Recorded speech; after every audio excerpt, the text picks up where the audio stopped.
بسم اللہ الرحمن الرحیم۔ عزیز طلبہ، روزے کا بنیادی مقصد اللہ پاک نے قرآن پاک میں بیان فرمایا ہے، لعلکم تتقون، تاکہ تم پرہیزگار بن جاؤ، تاکہ تم بولیے تاکہ تم پرہیزگار بن جاؤ، نیک بن جاؤ، تم گناہوں کو چھوڑ دو۔ یہ بنیادی مقصد اللہ پاک نے قرآن پاک میں بیان فرمایا ہے۔ عزیز طلبہ، جو ہی ماہ رمضان المبارک شروع ہوتا ہے، ہم نیکیوں کا اہتمام تو کرتے ہیں، عبادت کا اہتمام کرتے ہیں، روزہ رکھ لیا، قرآن پاک بھی الحمدللہ پڑھتے ہیں، نمازیں بھی پڑھنا شروع کر دیتے ہیں اور صدقہ و خیرات بھی کرتے ہیں، لیکن اس کے ساتھ ساتھ ہم گناہ بھی کرتے ہیں۔ یعنی بالفاظ دیگر ہم نیکیوں کا اہتمام تو کرتے ہیں، لیکن گناہوں سے بچنے کا انتظام نہیں کرتے، اس حوالے سے کوئی منصوبہ بندی نہیں کرتے۔ ہم روزہ بھی رکھتے ہیں، ساتھ فضولیات اور لغویات میں بھی مشغول رہتے ہیں۔ ہم روزہ بھی رکھتے ہیں اور روزے کا وقت گزارنے کے لیے ہم برائی بھی دیکھتے ہیں، بے حیائی بھی دیکھتے ہیں، نظروں کو بھی گندا کرتے ہیں، آلودہ کرتے ہیں، زبان کو بھی گندا اور آلودہ کرتے ہیں۔ تو عزیز طلبہ، روزے کا مقصد یہ ہے کہ ہم پرہیزگار بنیں، ہم گناہوں سے بچیں۔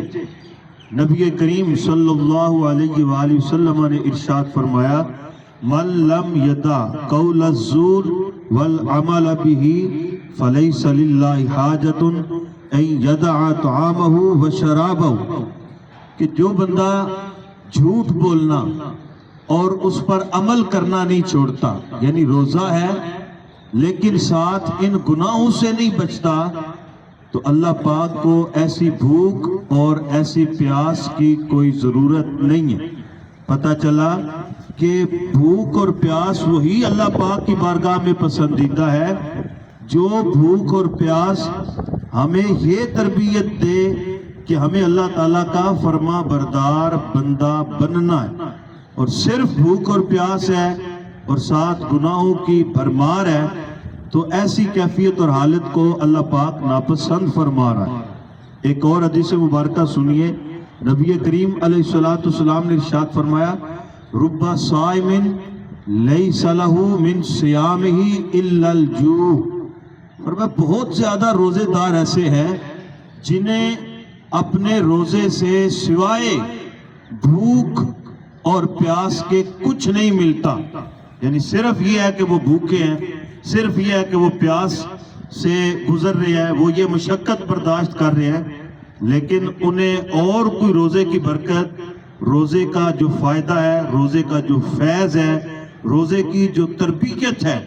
جو انسان کو ملنی چاہیے، اور اللہ تعالیٰ کی رضا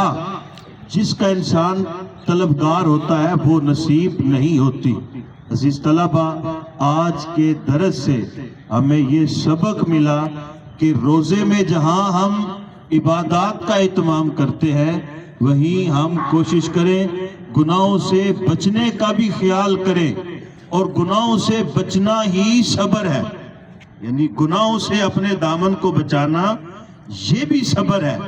اللہ پاک ہمیں عمل کی توفیق عطا فرمائے، آمین۔